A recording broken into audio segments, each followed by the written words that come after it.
Iran America మధ్య ఉద్రిక్తతలు మళ్లీ ఒక్కసారిగా పీక్స్ కు చేరాయి. అధ్యక్షుడు డొనాల్డ్ ట్రంప్ తన ట్రూత్ సోషల్ ఖాతాలో చేసిన ఒక పోస్ట్ ఇప్పుడు ఇరు దేశాల మధ్య యుద్ధ మేఘాలను కమ్మేలా చేస్తుంది. ఒకవైపు దౌత్యపరమైన చర్చలు జరుగుతున్నాయని ఇరాన్ అమెరికా చెబుతున్న పెంటగాన్ మాత్రం దాడులకు ప్రణాళికలను సిద్ధం చేసింది. ఇరాన్తో అమెరికా మరో భారీ యుద్ధానికి సిద్ధమవుతుందా? మూడో ప్రపంచ యుద్ధానికి పశ్చిమాసియా వేదిక కాబోతుందా? అసలు ట్రంప్ పెట్టిన ఆ రహస్య పోస్ట్ వెనుక ఉన్న అసలు కథేంటి? పెంటగాన్ సిద్ధం చేసిన సీక్రెట్ వార్ ప్లాన్ ఏంటి? ట్రంప్ మైండ్ గేమ్కి ఇరాన్ లొంగుతుందా? ఇరు దేశాల మధ్య యుద్ధం అనివార్యం కానుందా? Watch story. అమెరికా ఇరాన్ మధ్య మహాయుద్ధం తప్పదా? ట్రంప్ తుపాను హెచ్చరిక వెనుక వ్యూహమేంటి? హార్ముజ్ సంక్షోభానికి పరిష్కారం దొరుకుతుందా? ఇరాన్పై మళ్లీ అమెరికా యుద్ధానికి దిగుతుందా? తాజాగా అమెరికా అధ్యక్షుడు డొనాల్డ్ ట్రంప్ పెట్టిన పోస్ట్ అవుననే చెబుతోంది. ఇది తుపానుకు ముందు ప్రశాంతత అంటూ ట్రూత్ సోషల్లో ట్రంప్ ఓ పోస్ట్ చేశారు. ఇరాన్ హార్ముజ్ జలసంధి సంక్షోభం చుట్టూ ఉద్రిక్తతని సూచించేలా ట్రంప్ పెట్టిన పోస్టులో ఓ చిత్రం ఉంది. అందులో మేక్ అమెరికా గ్రేట్ అగైన్ అనే క్యాప్ ధరించి ఉన్నాడు. పక్కనే ఓ యుఎస్ నౌకాదళ అధికారి నిలబడి ఉన్నాడు. ట్రంప్ వెనుక అలజడి రేపుతున్న సముద్రం, మెరుపులు, ఇరాన్ యుద్ధ నౌకలు స్పష్టంగా కనిపిస్తున్నాయి. దీన్ని బట్టి తాత్కాలిక కాల్పుల విరమణ తర్వాత ఇరాన్పై తిరిగి అమెరికా సైనిక చర్యలు చేపట్టే అంశాన్ని ట్రంప్ యంత్రాంగం తీవ్రంగా పరిశీలిస్తోందని స్పష్టంగా తెలుస్తోంది.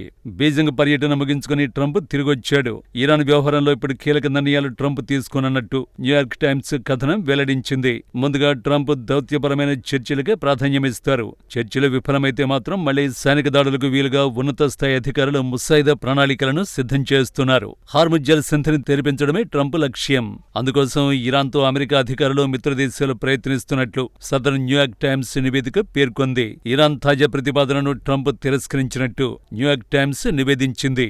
నిజానికి గత నెలలో ట్రంప్ కాల్పుల విరమణ ప్రకటించాడు.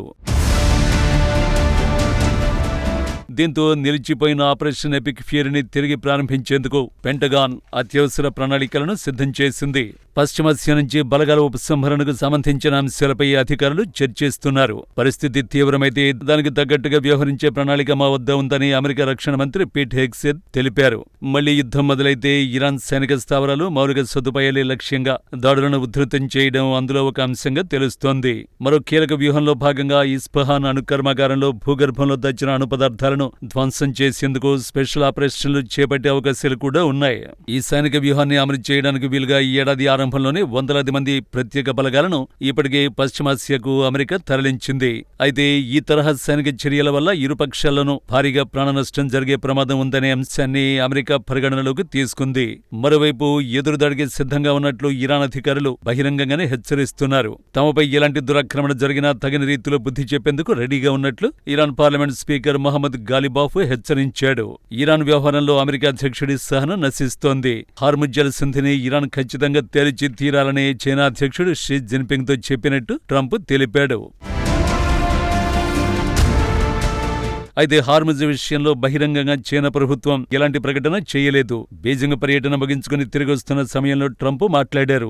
ఇరాన్ నుంచి చమురు కొనుగోలు చేస్తున్న చైనా కంపెనీలపై విధించిన యుఎస్ ఆంక్షలను ఎత్తివేసే అంశాన్ని పరిశీలిస్తున్నట్టు ట్రంప్ స్పష్టం చేశాడు. ఇరాన్పై ఒత్తిడి తెచ్చేందుకు జిన్పింగ్ అంగీకరించారా అని మీడియా ప్రశ్నించగా తాను ఎవరినీ సహాయం కోరడం లేదన్నారు. ఎందుకంటే ఒకరిని సాయం అడిగితే తిరిగి వారికి కూడా సాయం చేయాల్సి ఉంటుందని ట్రంప్ వ్యాఖ్యానించారు. మరోవైపు ఈ ఉద్రిక్తతలపై చైనా విదేశాంగ మంత్రిత్వ శాఖ స్పందించింది. అసలు ఈ వివాదం జరిగి ఉండాల్సింది కాదన్నది. ఇది పశ్చిమాసియా సంక్షోభం కొనసాగడానికి ఎలాంటి కారణం లేదని చైనా పేర్కొంది. ఫిబ్రవరి చివరిలో అమెరికా, ఇజ్రాయెల్ జరిపిన దాడుల అనంతరం చాలా వరకు నౌకల రాకపోకల్ని నిలిపేస్తూ హార్ముజ్ జలసంధిని మూసేసింది. దీనివల్ల ప్రపంచ ఇంధన సరఫరాకు తీవ్ర విఘాతం కలిగింది. బీజింగ్ సమావేశాల్లో ట్రంప్ తన డిమాండ్లను మరోసారి పునరుద్ఘాటించాడు. ఇరాన్ వద్ద అణు ఆయుధాలు ఉండకూడదని తాము కోరుకుంటున్నామని వెల్లడించాడు. అలాగే హార్ముజ్ జలసంధిని వెంటనే తెరవాలని అమెరికా అధ్యక్షుడు స్పష్టం చేశారు. ఒకవైపు ఉద్రిక్తతలు పెరుగుతున్నప్పటికీ వాషింగ్టన్ ఇంకా చర్చలకు సిద్ధంగానే ఉందనే సంకేతాలు ఇస్తోంది. ఇదే విషయాన్ని ఇరాన్ విదేశాంగ మంత్రి అబ్బాస్ అరాగ్చి కూడా ధృవీకరించారు.